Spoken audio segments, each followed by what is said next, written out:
حمد و نعت بھی ہے، محفل حسن قرات بھی ہے، اور فلسطینی بھائیوں کے ساتھ یکجہتی کا اظہار بھی ہے۔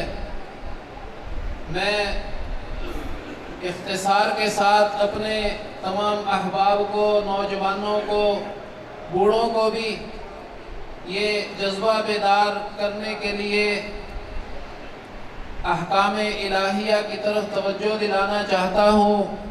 ہمارے وہ مظلوم فلسطینی بھائی جو اس وقت بدترین قسم کی فسطائیت اور درندگی کا شکار ہیں، ان کے لیے ہر دم دعا گو رہا کیجئے اور اپنے جذبوں کو بیدار کریں، اللہ کے سامنے اپنے جذبات کو پیش کریں کہ راستے کی رکاوٹیں دور ہو جائیں تو اسرائیلی درندوں کے ساتھ مقابلہ کرنے کے لیے انشاءاللہ ہم سب تیار ہیں۔ ہاتھ بلند کر کے وعدہ کیجئے، نعرہ تکبیر، فلسطین، اسرائیل، امریکہ، سبیلنا سبیلنا، طریقنا طریقنا۔